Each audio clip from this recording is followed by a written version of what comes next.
This is where, again, in the realm of common sense, none of this makes any sense. Who is it that blew up the World Trade Center in the Pentagon? Who is it that attacked in Brussels? Who is it that attacked in Paris? And damn it, you better not say so. You had better not reference it. Because when you do, you are impugning an entire group of people. You are attacking, you are painting with a broad brush an entire religion. No, we're not. Just like you don't paint with a broad brush when you talk about any instance of crime and going after the perpetrators. But this seems to be a protected group for some reason. I know, folks, I get it. I'm just raising the question here. I know you can answer the question yourself here, fill in the blanks. But it's still very curious. It's still really peculiar here. Here's more Cruz from CBS this morning, Nora O'Donnell. That program in New York, that was disbanded. They said it didn't lead to any leads and it didn't work. It is true that the de Blasio political henchmen say that. And it's also true that the NYPD said it provided valuable intelligence. As I travel the city of New York and as I travel the country, police officers over and over again stop me and they say, thank you for standing up and having my back. If you look at the attack in Brussels, it's a direct result of the failed immigration policies in Europe that have allowed vast numbers of radical Islamic terrorists to come to Europe. And they've been ghettoized in neighborhoods that have become isolated, that have become separate, and they become incubators for radical Islamic terrorism. That was Nora O'Donnell, a little snooty. I have news for you. That's not similar. I have news for you. These people are so focused with their hatred of Cruz, and you know what? He's violated. Nobody's supposed to talk about this program. Nobody's supposed to admit that it happened. So Cruz acknowledges the program happened. He wants to reinstitute it. And everybody that was responsible for that program had anything to do with it is trying to act like it never happened. And then when they acknowledge that it did, well, it didn't work. It didn't work. So all these people are guilty of everything they're accusing Cruz of being. They did it.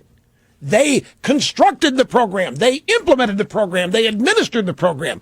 They used the CIA to spy on these beloved neighborhoods.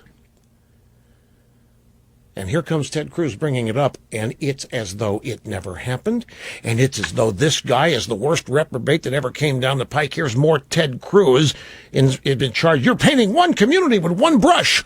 No, I'm not. There's a difference between Islam and Islamism. Islamism commands that you either murder the infidels or you forcibly convert them, you wage jihad. And here's the consequence of President Obama and Hillary Clinton and Bill de Blasio refusing to acknowledge what we're fighting. You end up with policies that don't keep us safe. President Obama and Hillary Clinton both still support bringing tens of thousands of Syrian Muslim refugees to America. The first obligation of the president as commander-in-chief should be to keep America safe. I will apologize to nobody for how vigorous I will be as president, fighting radical Islamic terrorism, defeating ISIS. Ted Cruz, that was Gayle King that said, you're painting one community with one. This is outrageous the way this is shaking out here, folks. We'll be back. It is striking to see the massive, coordinated, almost panic-filled reaction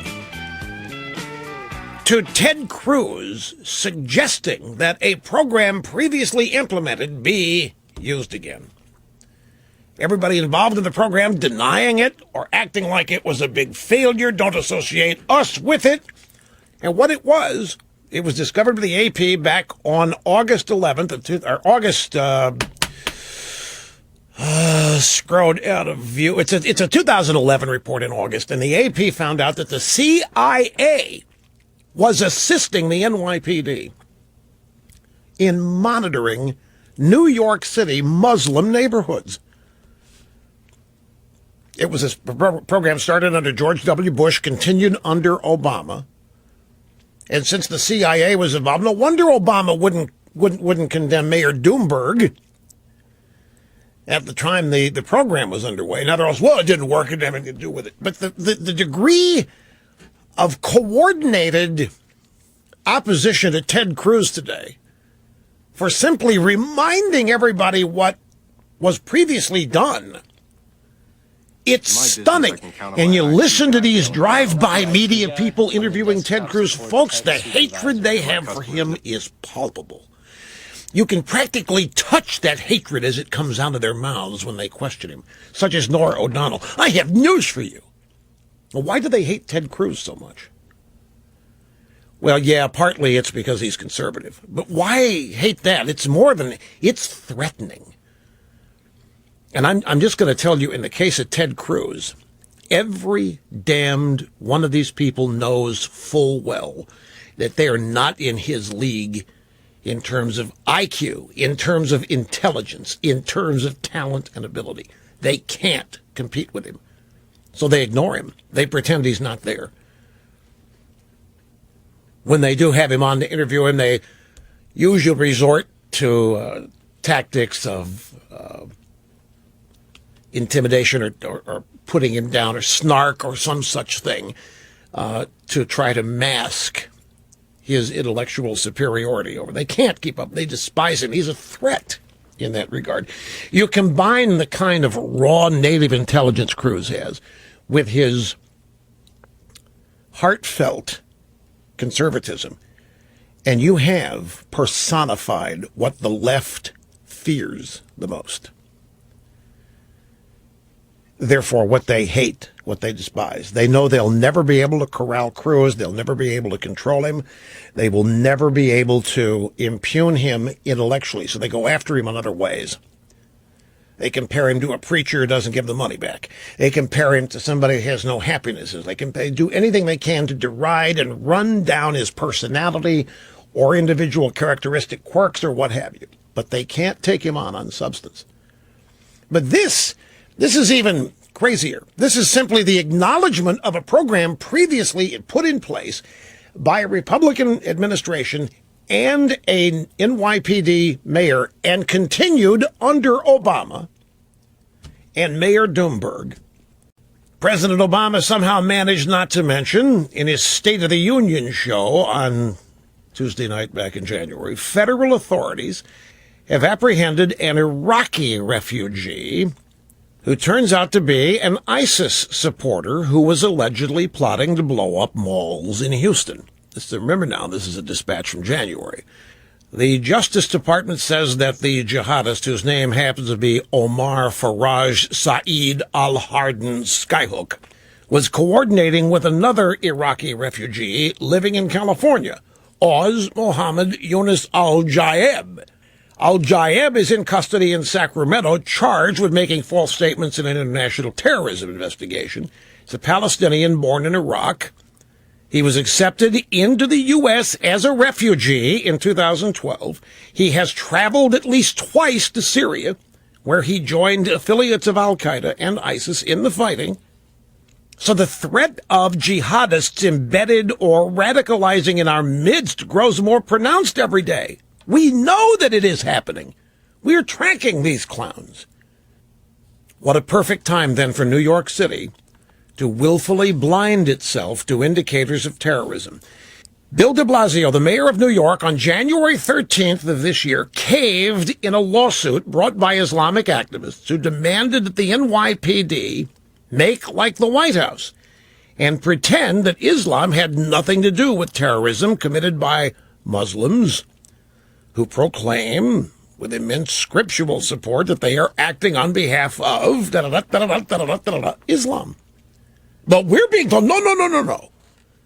We must all pretend that Islam has nothing to do with terrorism committed by Muslims who claim they are acting on behalf of Islam.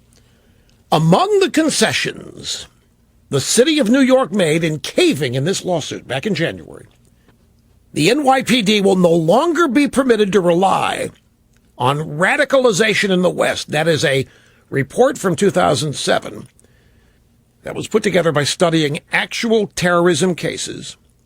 Intelligence officers then outlined a pattern they had detected that could alert the cops to signs that an ostensibly ordinary person could be evolving into a jihadist.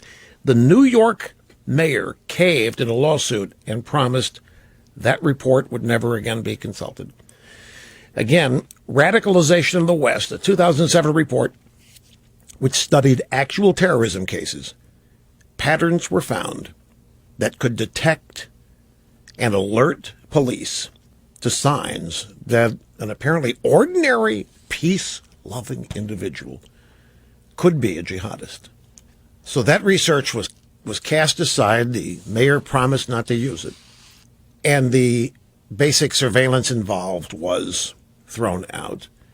And the police were not allowed to any longer use any of that research back in January. So what we have here, this is in Brussels happens, and a number of other acts of terror happen. And Ted Cruz comes along. You know what? We need to re-implement this program where the NYPD was surveilling neighborhoods to find and isolate, identify examples of ordinary people who were in line, giving off indications they were prone to jihad.